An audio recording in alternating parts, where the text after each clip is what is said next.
Hello, I'm Jonathan. I'm a Mickaboo volunteer. Actually, all of the people presenting today are Mickaboo volunteers. Mickaboo is a 501c3 nonprofit organization dedicated to education and the rescue and adoption of companion birds. We're a virtual organization. There is no paid staff. And I'll put in a plug here.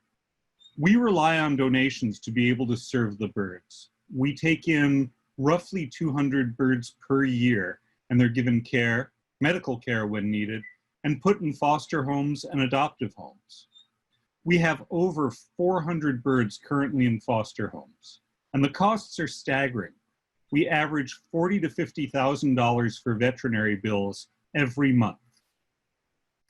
That wasn't a misprint or whatever the voice equivalent is. $40,000 to $50,000 for essential vet care. And the costs are so high because often newly rescued birds require medical attention after being neglected for a long time, or older birds with failing health, accidents from having escaped, or injury from other pets. We see all of this. So if you're able to help, please consider donating. And if you're looking to adopt a forever bird friend, you're in the right place. So, end of infomercial. Let's talk about the adoption and foster process. Since we're an all-volunteer organization, and because we want to be really careful about the well-being of the birds and the fit with their human flock, the process can take a while. It's not like you just go to the shelter, pick out a dog, and go home with the dog. It takes several weeks to get through the process, mostly getting people's schedules aligned, but also for reviews and such. Usual time frame is 6 to 8 weeks, and sometimes longer for a bigger bird. So please, please be patient. The results are worth it. And if you feel like you haven't heard from us, do ping us. Sometimes things accidentally drop, and reminders are helpful. I also want to say a word about how we're handling all of these things during COVID, and that is that we are doing this with social distance. If case of an adoption or transfer of a bird to a foster or adoptive home, all parties have to be healthy for at least 2 weeks before, and we do the handoff as a no-touch handoff. So leaving the bird in the carrier outside the door, stepping back, you take the bird, get them settled, bring the carrier back, etc. And as far as meeting birds, we've been pretty successful doing Zoom meetings, and that gives the advantage of seeing the birds kind of in their current home where they're comfortable, without a stranger being present. And sometimes, especially for big birds, we can arrange a socially distant visit with the bird outside in their cage or in a carrier. It depends on what the foster home and the potential adopter are comfortable with. So the process begins with our basic bird care class, because parrots are not simple beings to care for, and they require a lot from their human companions. We cover parrot behavior, health, well-being, feeding care, and the other topics that ensure that the birds will be able to thrive in their new homes. After taking the class and filling out an application, you're ready for the next step, which is a phone screen. And this is an opportunity to better understand you and what you're looking for, and for you to understand your understanding of birds and bird care, as well as opportunity for you to have the ear of a Mickaboo volunteer all to yourself to ask questions directly. Then comes the home visit. And as I mentioned, we're changing things a little because of COVID-19. And so now we do these virtually by video session. It's not a white glove test. We don't need to see the places that birds are not going to be, but we want to see and help you identify potential dangers in your home, help you find a good site for the cage, and those sorts of things. So that's the overall process. At that point, you get to meet and be matched with potential birds, meet them, find out if it's a fit, and hopefully find your forever friend. So today, we will be meeting some of our Mickaboo birds who are looking for their forever homes. And in order today, we will meet a pair of wild flock conures, Mooshi and Julian, and then a lovely pair of Jenday conures, Jack and Coco, Cammy and Ellen, a pair of lovebirds, an older Amazon named Paco, Juno, a green cheek conure, and that should keep us busy for the day. Okay, so now let's meet our birds. Sarah. Hey, Sarah. And Mooshi and Julian. So we're starting with a pair of these wild flock conures. They're just so beautiful. I want to remind everyone that you can ask questions about Mooshi and Julian in the Q&A, and we'll either answer the questions in the room or I'll be able to ask the question here. So with that said, Sarah, tell us a little bit about the wild flock conures and what they're doing needing a home. Absolutely. So as many people will know, going back 30 plus years, there's been a flock of wild conures living in San Francisco in the city. And they've even had their own feature documentary movie, which I'm sure many of you might have seen, The Parrots of Telegraph Hill.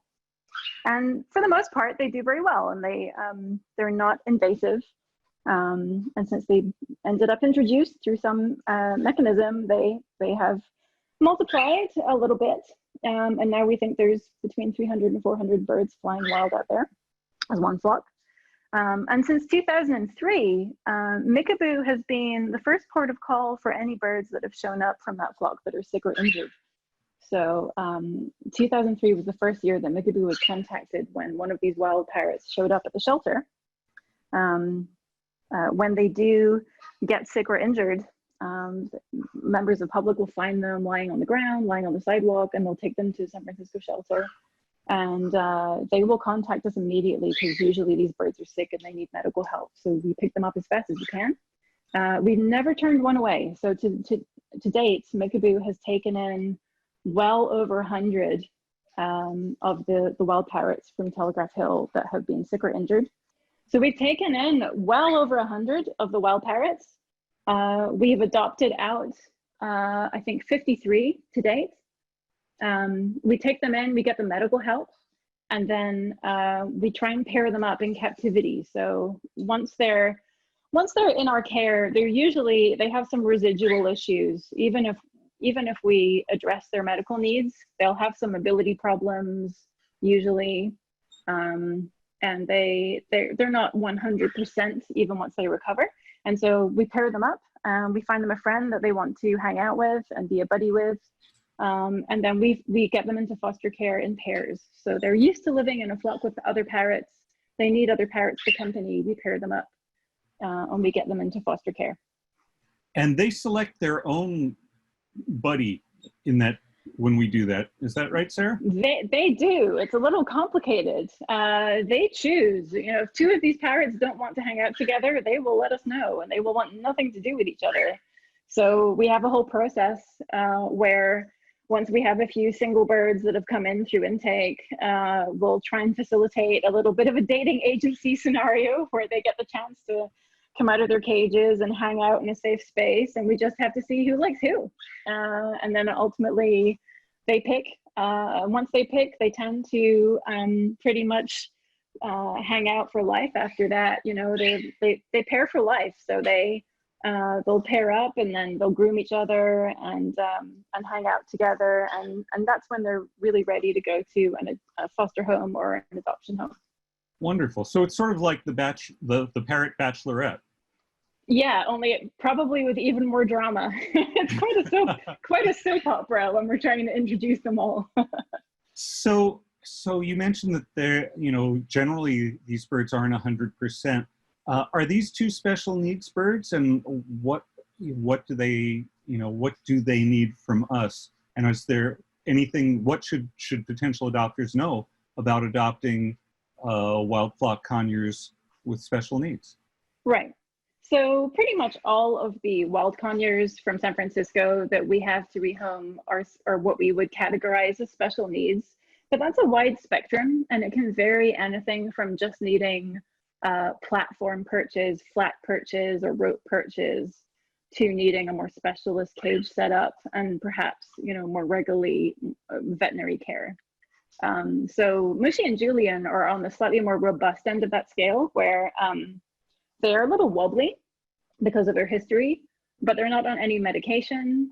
They don't really fly very much because of their health issues. So as long as they have rope perches that they can grip onto inside their cage, it's mainly fitted out with rope perches and rope boings.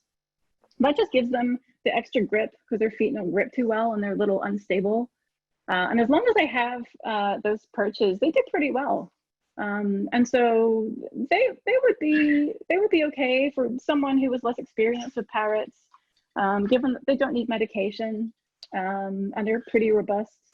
I think cool. So they get around okay, but they just have kind of weak feet and need rope perches and platforms. Is that? That's right. In many ways, they're easier to care for than a fully 100% healthy parrot because they're not going to fly all over your house. They're not going to destroy all of your furnishings. They're not going to explore avidly every inch of your home. They tend to just hang out on their cage and enjoy the space they have there. So in some ways, they're actually more manageable. You just have to make sure that you weigh them regularly, that they continue to have a good, healthy diet. And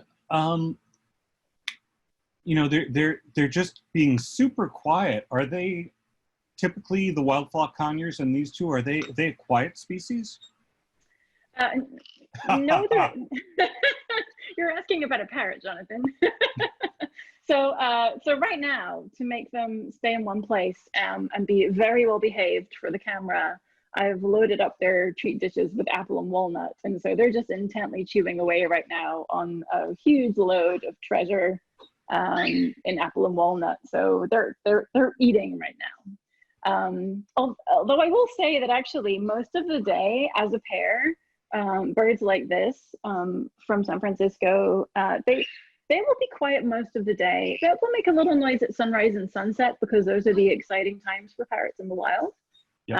So they'll acknowledge those times. But most of the day, they're actually pretty chill. They just want to hang out and clean each other. They'll vocalize if they see a threat out of the window, or if they're concerned or they got separated for some reason. But as long as they can see each other and they're happy, they're actually pretty quiet most of the day. We're getting a couple of questions coming in, more questions. The first one, actually, they will pull all of these together. Do they step up, or if you have to move them around the house, do you use a perch? And right. What kind of interactions do they have or like to have with people? Right. So Julian is trained to step up on a ladder. So I have a standard wooden parrot ladder that you can get from most pet stores. And if Julian does decide, they don't generally try to fly, but if they're out for long enough and Julian gets excited, Julian will sometimes try to take off, but neither of them have particularly developed flight muscles, so they don't get very far. So Julian will step up. If at that point, if Julian's on the floor, you just offer him a ladder, he'll step up on it and you can carry him back to the cage. Mooshi is a little more fearful of things. So she's a little bit more skittish. Mooshi is the one on the left side of the camera picture right now, by the way.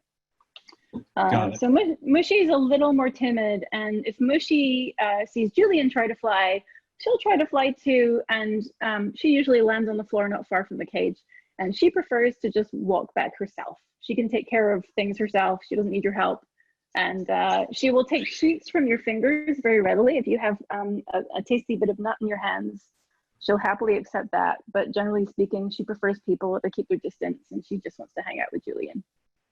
Cool. Someone was asking how old they are, and how did these two come to Mickaboo? So Julian came in first. Julian came in 2013, so that was 7 years ago.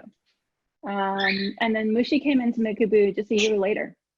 And their histories are different. Julian had a fractured hip, so presumably perhaps due to diet deficiencies at a young age and an unfortunate accident, Julian ended up with a broken hip. So somebody found Julian and brought Julian to the shelter, and that's when Mickaboo came in. And we have some pictures. I think we have a link we're posting in the chat where you can see photographs of both Mooshi and Julian when they first came to Mickaboo. So Julian had to be put in a cast, and then Julian had to be put in a cast again because he chewed it off. So that fracture healed, and now it's a little stiff and a little wobbly because of that. But not on any medication anymore. Just spend a little while on anti-inflammatories and painkillers. And then Mooshi was attacked by a hawk. So Mooshi's story is a little bit more dramatic. We have a picture of Mooshi. Before she was rescued, she was hanging out at a residence bird feeder in San Francisco. And they noticed that this poor parrot was getting abandoned by the flock, spending notable amounts of extra time alone at their bird feeder. And so they reached out for help because Mooshi was clearly struggling. She'd been attacked by a hawk, and the hawk had put a hole straight through her beak, right at the base. And then she was showing signs of being quite sick and wobbly after that. So they managed to get a hold of her and ask for help. And we got her to the vet. And her beak has regrown and is fully healed, but she does have a ridge in it from that injury. Although it doesn't need any extra care at this point, it's doing well. So we are running out of time here. God, they're just so sweet together. I want to remind people who are catching this via live stream on Facebook that you can ask questions there in Facebook as well, and those will get relayed to us. Someone was asking, I'm going to tie these questions together too. Will they ever be tame birds, or will they be kind of hang out with, but not directly, play with birds? And along with that, what would an ideal home be for these birds? Do you think that a novice parrot owner could succeed with these birds and give them a good home? I think it's very possible for a novice bird owner to succeed with them. They actually need very little from us other than just good diet and attentive care and the chance to come out of their cage and hang out together. As long as you take them for regular checkups and you feed them a healthy diet, they should do pretty well. Over time, if you spent time every single day with them, feeding them treats from your hand and they got to know you, we've had some foster homes where people have spent, even just 5 or 10 minutes a day clicker training them, stepping up on a ladder and then, stepping up from that ladder closer to you, to the point where they would step into somebody's lap. They tend not to want to step onto your hands, but we have had some that have become comfortable stepping onto arms or shoulders. And it really is just a case of just working with them every day for 5 or 10 or 15 minutes until the point where they're comfortable to do that. And it can absolutely happen. It'll take a while. It could take, a few months or maybe closer to a year in some cases. But it can absolutely happen. And we have some homes where we do have these birds adopted out, and they've really gotten to know their new family, their new flock, their human friends, and they're willing to do that. They just need to get to know you. They just need some time. Wonderful. Thank you so much, Sarah, for sharing Mooshi and Julian. And once again, they're being so sweet. And I've seen them fight like an old married couple too. So, it's they do. Thank you for sharing them. And hopefully someone is watching right now thinking, wow, what a cool pair of birds. Thank you, Jonathan. They really are. We're going to transition now to Bill with a different set of conures, Jack and Coco. Hey, Bill, good to see you. Jack and Coco clearly are a different sort of conure, and also are conures who are very comfortable being on people. So tell us a little about Jack. First of all, they're Jenday conures. So tell us a little about Jack and Coco. Well, this is Jack, and this is Coco. They, we aren't sure how old they are. That's sometimes the challenge with foster birds when they're dropped off at us. People say, don't want these birds anymore, here you go, and we take them from there. And so they've been with me for quite a few years, and they're fairly relaxed, and they enjoy their scritches, and they normally have a life expectancy of about 20 to 25 years, so they're going to be with us for a while longer, quite a while longer. Excellent. And I'll remind people, ask your questions about Jack and Coco in the Q&A. Are they a bonded pair, meaning, like Mooshi and Julian, that they will need to be adopted together? Yes, they definitely will. They're think of them like brothers. They get along real well. They like preening each other. At night, when they go to their nighttime cage to sleep, they cuddle together on the same perch. But during the day, they will chase each other around the cage at the bottom and, act like brothers sometimes do, And Sorry, they want my attention. yeah, well, that's okay. They come first. What do these guys eat? So right now they're eating Nutriberries. They also enjoy the Zupreme fruit blend, they're kind of pellets or kibble, if you will. We also give them treats, Sorry, he's purring at me. They like spinach, they like blackberries. I don't know who trained who, but this guy that I'm scratching right now, when I put them into their nighttime cage for dinner, he's used to getting an appetizer of a piece of walnut. So they definitely like their routines. And, occasionally if they have pizza, they definitely like a little bit of the pizza crust. Do they fly? And do they step up? Clearly they get on you. Oh, yes, they definitely step up. When it's time for them to come out, this guy will hold up. I don't know why they do that, but he'll hold on with his beak onto the cage with his 2 feet little kind of swinging out there waiting to be picked up. A lot of trust, a lot of love. Coco's had a moderately rough life. He's had he's had a TIA, which is a mini stroke. He also had one of his wings injured at one time. So he doesn't really fly. That's why we pad the bottom of the cage and make sure that he's not falling and injuring himself any further. Jack on the other hand, he occasionally will glide to the ground, but pretty much they don't fly much or a lot at all. How are they? They clearly, as I said, they love interacting with you. Do they seem to have a gender preference? These two? Yes, most definitely prefer gentlemen. When my wife goes in to feed them, they get very territorial, and when I go in, they relax and mellow out like they are right now. But on the other hand, when four of us, had to count the fingers and the toes with all the birds. When we go into the living room to watch TV, they'll be okay with her, and they'll sit with us and watch TV and preen each other and do important bird things while we're watching. So it seems like they're more territorial around the cage or protective of me occasionally when she walks by.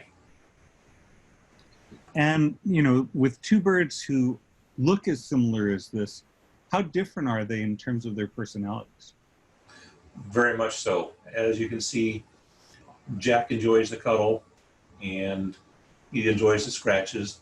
He occasionally will even lift one foot and point to where he wants to be scratched. So you definitely have likes and dislikes and preferences.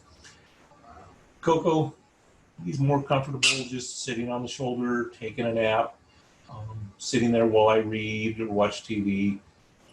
You can see the eyes getting a little sleepy right now. So he's happy just relaxing. Nice. Yeah.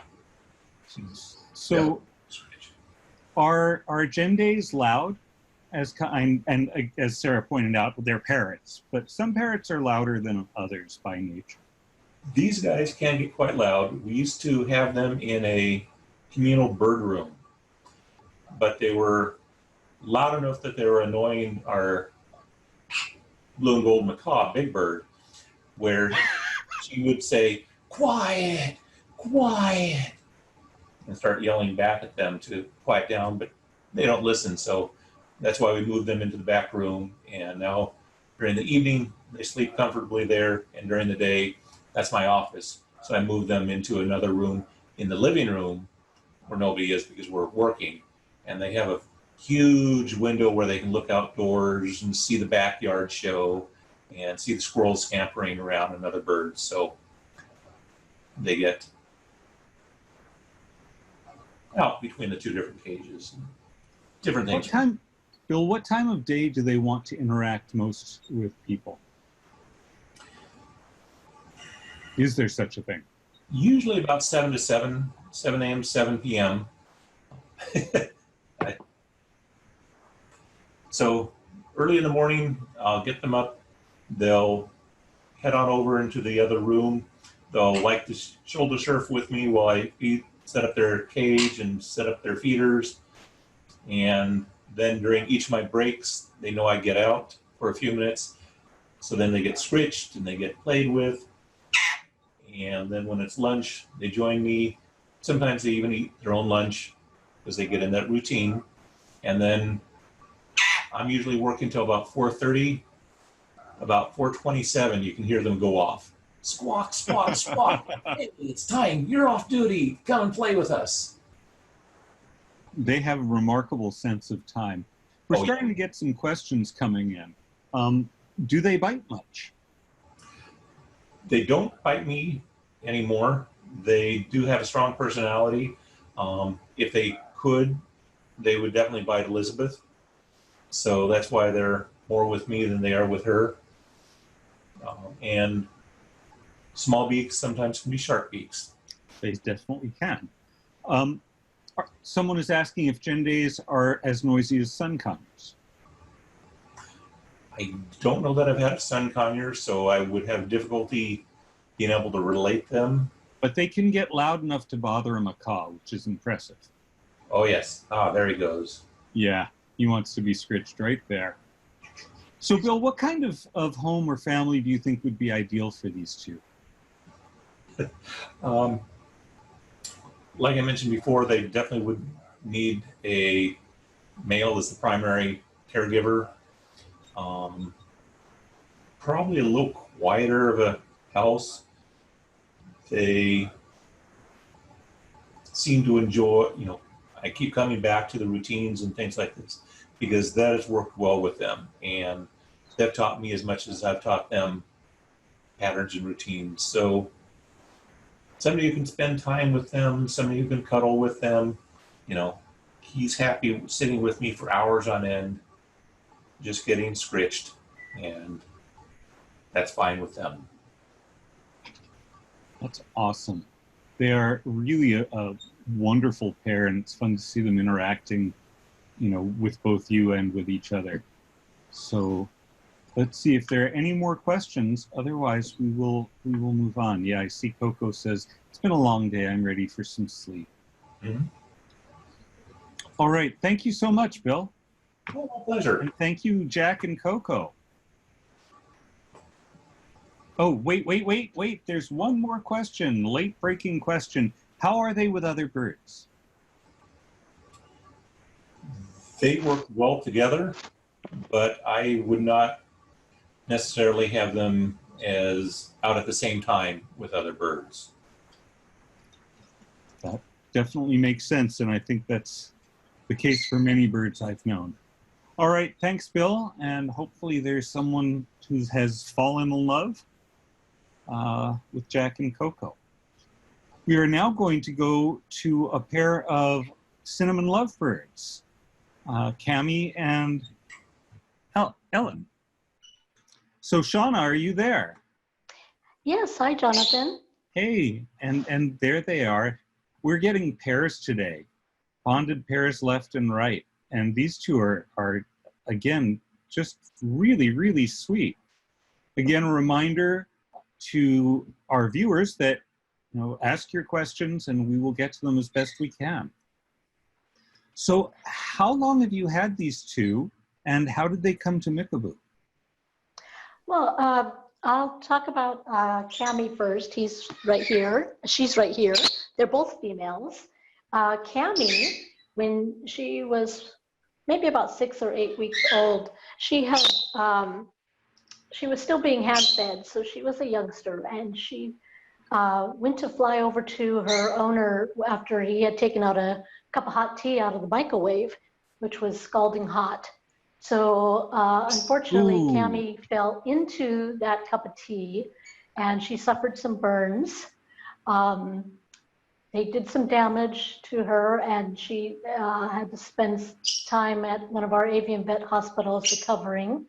And she had a wonderful first foster mom that also helped her on the road to recovery. And as you can see, she recovered very well. She does have some scarring that she, is outlined on her bio when you read about her. But for the most part, she has done remarkably well. And for a special needs bird, she's really not, she's not on any medications.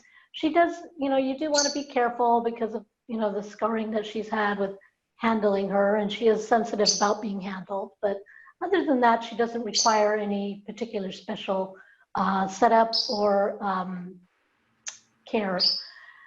Ellen self-rescued herself. She was a stray bird.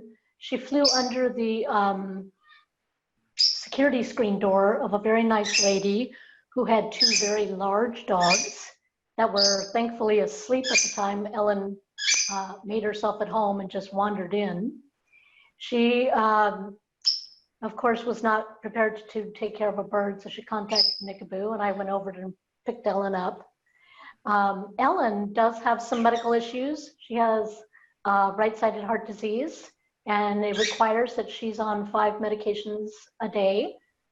She gets those medications 3 times a day. So, but the medications have really, really, really done wonders for her. She's very stable right now. She does require occasional monitoring of her blood work.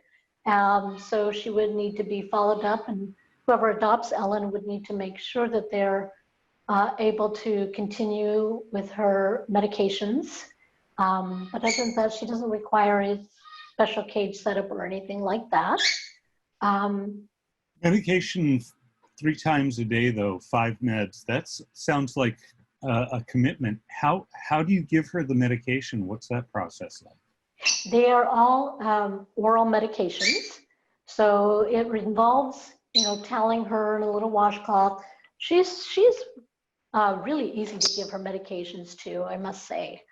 She's a very sweet lovebird. She, she, like with anybody who has to take medications all the time, sometimes she gets tired of it. But she takes her medications very well.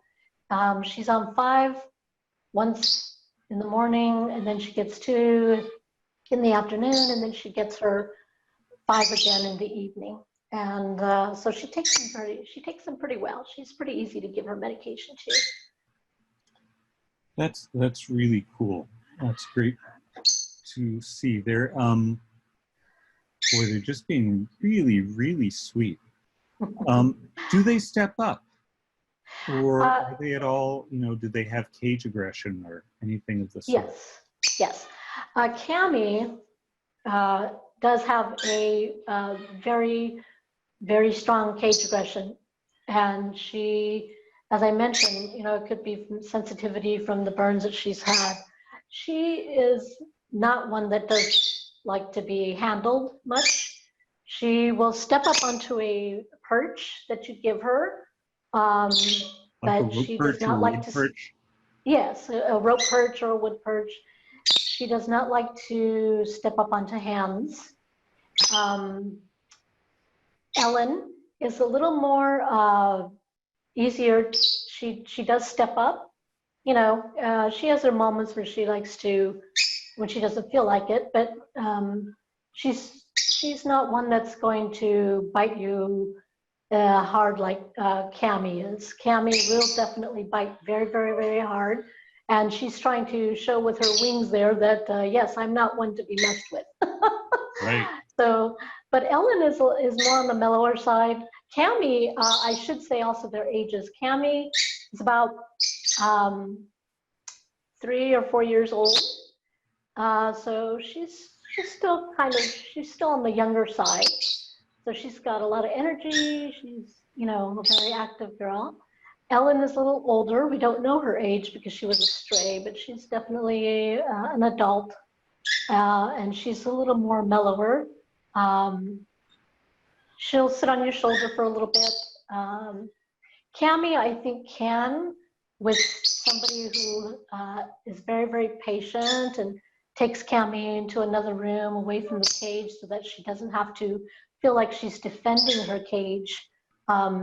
She could, be worked with or have another lovebird companion. The other thing I do want to say is that they have both laid eggs. So whoever adopts them needs to be mindful that that they should not give them nesting materials that will stimulate their hormones and stimulate the need to lay more eggs. We've gone 2 breeding seasons so far without eggs, so far we're doing good. Especially And for Ellen. I'll add, Shauna, for many birds, keeping them from going into a hormonal state where they think it's time to breed is a very important health consideration. And that's something we talk about a lot in the basic bird class. We've got a number of questions coming in. This is great. The first one, which is very simple, is do they have separate cages? Yes. You can see the perch that they're on, sitting on right now. It leads to both of their cages. Ellen has her separate cage and Cammy has her separate cage. So they hang out together in the daytime and sleep and eat separately? Yes. More questions, couple questions about medicine. How do they take the medicine and do they need to be toweled? Or it's just Ellen who needs the medicine. Yes, I use a small washcloth to towel Ellen because she's a tiny bird, so she doesn't need a big towel to put her in. And the oral med is in a syringe, of course, without a needle, so it's just like dropping it into their mouths, but you have to make sure that she's, that you're getting it in the right position. And, that's something that at Mickaboo, we have folks that can definitely mentor somebody who needs assistance with learning how to give oral meds. But again, she's a fairly easy bird to give them to. That's very helpful. Yeah, it's no fun to fight. And someone is asking, are they a bonded pair? They certainly look like it. They do like each other's company, but they have been, when Ellen's had to go into the hospital for her heart issues, they have been separated and they do okay with that. I think it would be nice to see them go together, but I think it would also be okay if they were separated because, they do get along, but of course, they have their moments where they want their own space too. So. Got it. But then if they were separated, they would need to go into a home with other loveys, correct? I think that would be a good thing if they are, that they have another companion that they can feel close to. Let's see. So it sounds though that these are wonderful birds and they wouldn't necessarily be good for a beginning bird owner between the cage aggression and the medicine, but that they would be wonderful birds for someone who has more experience.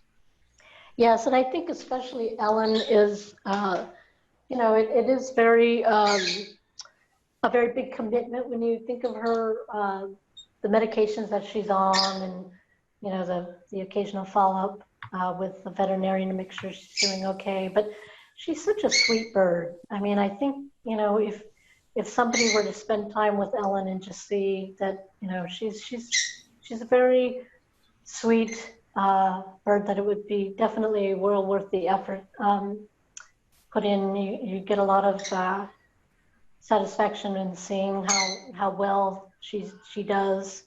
Cammy too, I think for somebody who has the patience and the time to put in, I think, there's a lot of potential there. I think she just, with all the birds that I have here in my house, I think she just doesn't get as much one-on-one as would be good for her. But I think somebody who could do that for her, she's going to be a great bird too. All right, we are out of time. We have one more question really quickly, and that is, why do they have separate cages? Someone wants to know. Yes, lovebirds can be aggressive. You know, they're especially when they don't have enough space, and they feel like, you know, they want to be separate. So it is a good idea for them to have separate cages. Like I said, even though they get along, they have time when they do not want to be close to each other, and they will fight. Right. So, and lovebirds, it should be noted, you know, lovebirds can be aggressive to the point where they will injure or kill one another. So Wow. I haven't seen that with these two, but that's why we take the precautions of having them in separate cages. Right. It seems like a really good idea. Shauna, thank you so much for sharing them. Really, really appreciate that. And, Thank you. you know, looking forward to them finding their forever homes as well. We are I now hope going so. to move to a larger bird, Paco, who is an Amazon. Is he a Red Lord Amazon, Petter? That's right, Red Lord Amazon. Yeah. Well, and my African gray has an imaginary friend named Paco, so maybe it's really this Paco. So tell us a little bit about Paco. How did Paco come to Mickaboo? So Paco came to Mickaboo already about 8 years ago. My understanding is that's before I actually joined Mickaboo. My understanding is that the owner couldn't take care of him and later on passed. And there was nobody else in the family who was able to take care of Paco. And so that's how he came to us. And he was with the one owner before for possibly all his life. So was very used to that one owner. Yeah. So he probably went through a grieving period. I can imagine that, yeah. And he still tends to bind with one person. Like he finds his favorite person and that's what he looks for. Yeah, And laughing. it looks like you may be his current favorite person. He was nibbling on your fingers just now. What does he eat? And clearly he is ham tame and is happy to step up. He is definitely hen tame. He nibbles on my fingers and he knows well my voice. But when he gets nervous a little bit, maybe surprised by some noise or simply something unknown in his environment, he can bite a little bit. And that is because Paquito is almost blind. He doesn't see well on one eye and the other eye is also very weak. And that's why he is kind of very careful about what he hears, what's going on. And he definitely prefers kind of a stable, predictable environment and routines. And you ask about what he eats. He is rather conservative, doesn't like to test new food. And so he's used to his morning chopped vegetables. Vegetables of the season, where I sprinkle a teaspoon of seeds, mixture of good seeds, including amaranth and quinoa, buckwheat, stuff like that. During the day, he gets some fruits. He mainly enjoys apple and grapes. And in the evening, he gets Supreme pellets. That's the only brand that he eats. I tried many times, convince him that he could try other pellets too, but he sticks to his fruity Supreme. He sounds like he's got his preferences. How old is Paco? He sounds like he's an adult. So we estimate that he's at least 45 years old. So he's like me. And Amazons can live to be 60 or 80 or even older. Could be. Though we have to remember in case of Paco, he has several medical issues that can pay some toll. A part of the side, he also has some slight heart issue, enlarged heart, for which he gets medicine twice a day. And he has a very strong arthritis in his feet. So the grip is very weak. He needs to have a special arrangement in the cage, so it's not very deep. It's very shallow cage. In case he would fall from the perch, it would be just a short distance. And because of his side, whenever I make changes in the cage, they have to be very small, so he's not surprised. He moves by memory, and so he expects to find the things where he knows where they were before. Right. That makes perfect sense. Just like, a nearly blind person would. People were wondering, does he talk much? Paquito doesn't talk at all. He laughs a little bit. He mimics the sound of seagulls, and he mimics a sound that seems a little bit like a horse. But sometimes I'm thinking, do I project there my own perspective? Or was he living somewhere close to the sea or on the farm? Anything is possible. We don't know. Sure, sure. He whistles beautifully. He whistles, nice. Can we try?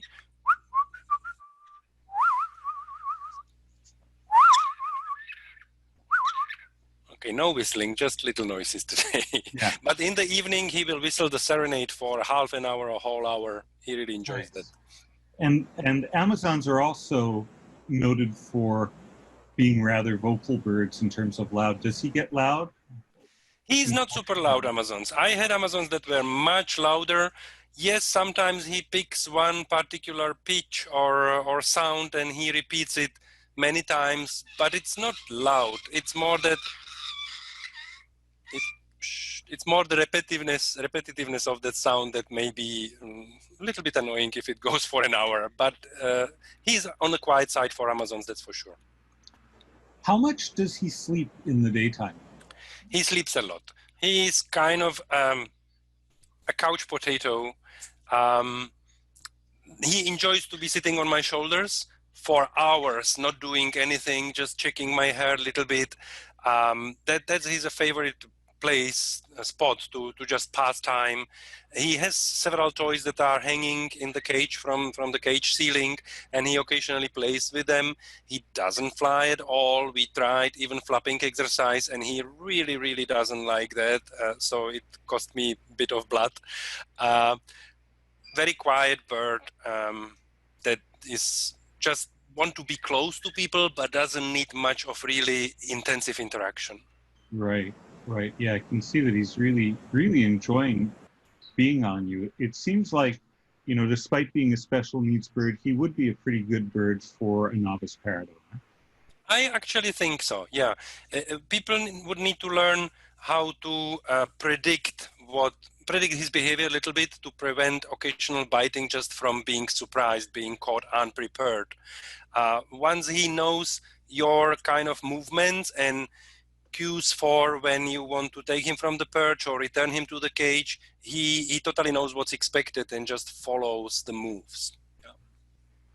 So that answered my question about what potential adopters would need to know also. Someone was asking if he is a red-fronted or lilac Amazon, but I believe you said he is a red lord. He's a red lorred. There are several different subspecies, and this is a less common subspecies from Central America, from Honduras to Costa Rica, that actually doesn't have yellow or reddish cheeks at all. It's green, and that can be confusing, and he may look a little bit like lilac Amazons, but it's not. It's a red lorred. So what's a typical day for Paco like? So he gets usually his breakfast. Now, in COVID times, everything is slightly different, right? But early in the morning, he takes a lot of time to eat. He's not in a hurry. He will easily spend an hour in his bowl looking first for his favorite parts and then just going through the rest. And then he has his 8 hours in the day that he doesn't move much and just kind of spends time. Normally, when I would get back from work between 5 and 6, that's when he would expect to be taken out of the cage and either sits on the cage while I am doing some stuff in the room, maybe with other birds, or sit with me on my shoulder, and while I'm working on computer, he would just be next to me. In the beautiful days like this, he definitely enjoys to be in a small cage on our deck and listen to all sounds in the nature, and he really loves to be sprayed mist from the misting bottle, open his wings, and enjoys to get wet all around his body. He looks like a wet chicken then, but he likes it. Clearly you can recognize that. Somebody painted the chicken green. Yeah, he's what a sweetheart. Thank you so much for sharing him, Petter. Of course. Just seeing if there are any more questions coming in. It looks like there are not. I do want to remind our viewers, we've seen several special needs birds coming through, and because of the additional care they involve and the additional expense, Mickaboo does waive the adoption fee for special needs birds. So someone out there is going to make a really wonderful companion for somebody. Oh, one question coming in, does Paco have gender preferences? He cannot say. We are men home, so he doesn't have much opportunity to interact with the ladies. I can just say that he definitely picks his favorite person, but I cannot comment on whether there is a gender preference. Got it. Okay, thanks so much, Petter, and thank you, Paco. We are going to go now to talk to Juno, who's a green-cheeked conure, and Juno's parent, Triva. Hi, Triva. Hey, Jonathan, how are you doing? Doing great. How are you? Oh, you're good. We're pretty warm here, so we'll see if Juno will stay awake. So. Yeah, it's pretty warm in most of the Bay Area and most of California right now. So Juno's a green-cheeked conure. Any idea how old she is? We think that she's less than 7 years old. And I know the lifetime on green cheeks is probably can be up to 25 years or so. So she's, she was one of those, like they say, once a Mickaboo bird, always a Mickaboo bird. So when I got her as a foster, she came out of a situation where we thought she had found her forever home. So then she came back, and then she had a foster mate too that they came together. But they weren't really a bonded pair. She's pretty independent, and we were able to work with her, and now she is a lot more friendly because I think she went a little bit wild in the situation that she was before, and now she will do things where she's starting to learn to shoulder surf. She will step up onto a branch. She's learned the difference between my fingers and what an almond is, because she did start out being a little bit on the nippy side. That's an important difference, important distinction. And she will step up onto branches, but she'll step up onto your wrist, but she doesn't like fingers. She decides fingers are something that are just fun to kind of sit there and chomp at. So I think I heard you say that she won't step up onto hands, but she will step up onto your wrist. That's correct. So, and when she's shoulder surfing, she has decided that it's really a lot of fun to try to take the earring backing off my earrings. Right. And she also sees, if she sees, like, if I'm not wearing a t-shirt all the way up, if my neck's kind of bare, and she decides that my freckles must be something that must be removed from me because maybe she's trying to help preen me and she might think it's a bug. So she decides she wants to help remove my freckles. Right. Yes, freckles should, that shouldn't be there, says the bird. Yeah. We one of our grays just was really amazed by my daughter's tattoos. There was a lot of preening behavior going on and trying to figure out what is going on. So she is a medium-sized parrot. What does she eat, and what are some of her? I see that she loves an almond. Oh yeah, that's her treat. Usually we will do like a 60-40 mix of 60% of the rowdy bush like maintenance and pellets, and 40% of the Harrison's fine, and then the little bit of treats sprinkled in will be some of the just regular AV cakes, like one little cake crumbled up. And then for treats, it'll be like an almond. We'll throw in a little bit of like strawberries or whatever fruits in season, like peach or whatever. Depending on what the family's having, we'll throw in whatever we have like in our salads, like we'll put in some cilantro or some carrot peelings, or, some of it's like so that she's foraging. We're making her look for the rest of her food. And part of it, I think she kind of mouths it and shreds it up and flings it out, thinks it's a lot of fun.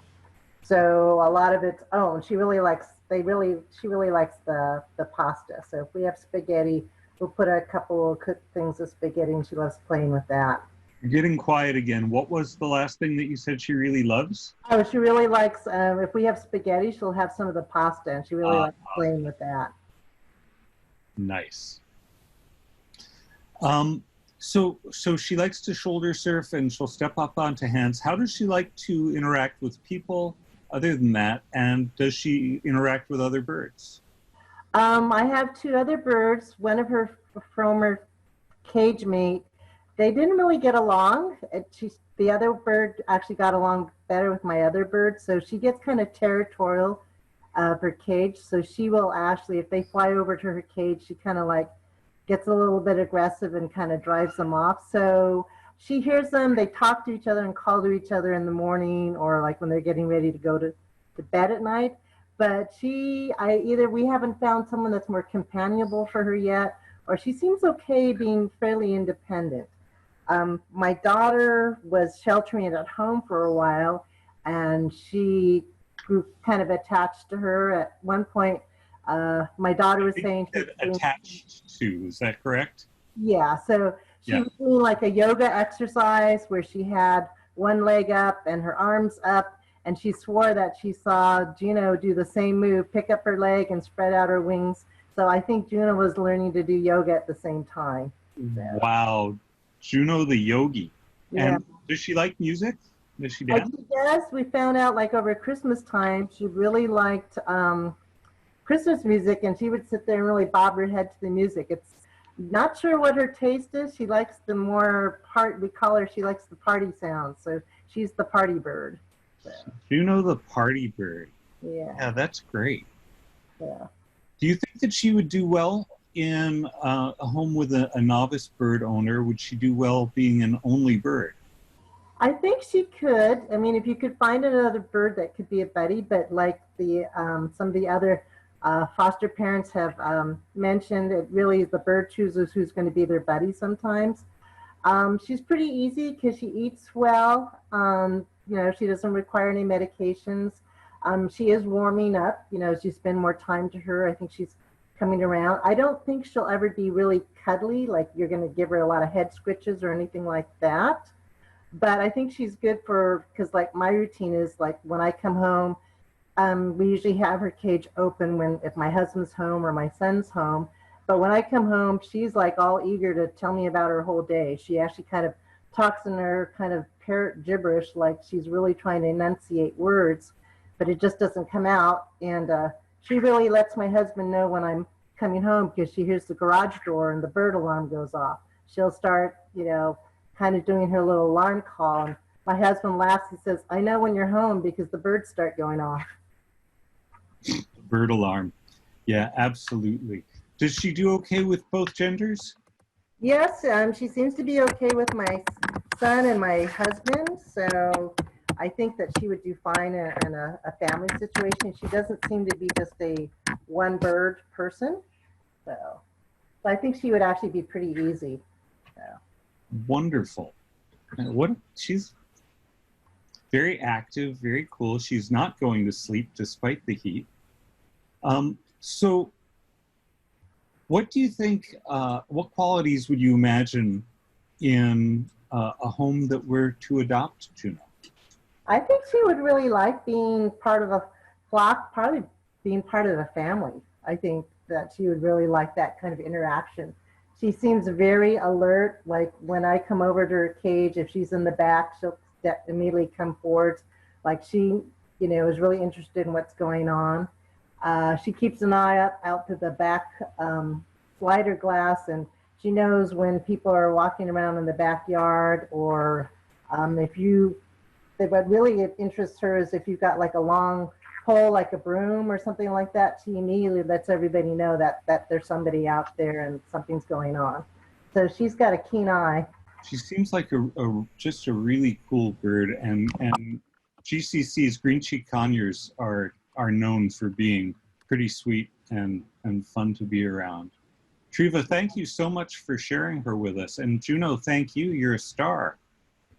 I want to thank everyone for attending our August virtual adoption fair. Can you believe it's August? I cannot. If you have ideas or comments for how we can improve next time, please mention it in chat or send us an email, because we're always looking to get better. We've met some wonderful birds today. There are a lot more birds who need their forever homes too. If you fell in love with one of these birds, contact us. And if nobody here seemed like the right bird for you, please take a look at the others on our website. Mickaboo.org. And remember that we are fully donation-funded nonprofit, and you can support this work of parrot rescue through the website mickaboo.org/donate or paypal.me/Mickaboo. We'll be doing these events regularly as we, continue to navigate the current health situation. So the next one is planned for September 20th, and there will also be some online basic bird classes between now and then. So check the events page on the mickaboo.org website. With that, huge thank yous to all of our, Sunday. So September 20th is a Sunday. We usually do Saturdays, but this one is a Sunday because of holidays. So with that said, many, many thanks to all of our foster parents and their birds for being brave enough to come on video, to all of you for being here and asking great questions and meeting these wonderful birds and supporting this work, and to all of the other volunteers who provided technical support and kept this event happening smoothly. We're going to stay on chat for more Q&A, so if you have more questions, please bring them in. One question that just came in is, how old is Juno? And I believe that you said that Juno is a little less than 7, or is it about 7? Is that correct? Yes, we figure that she's about 7 years or less. So. Okay, 7 years or less. Thank you. More questions? Otherwise, we will wrap up the broadcast and keep chat open. Thank you all very much, and we'll see you next month. Bye.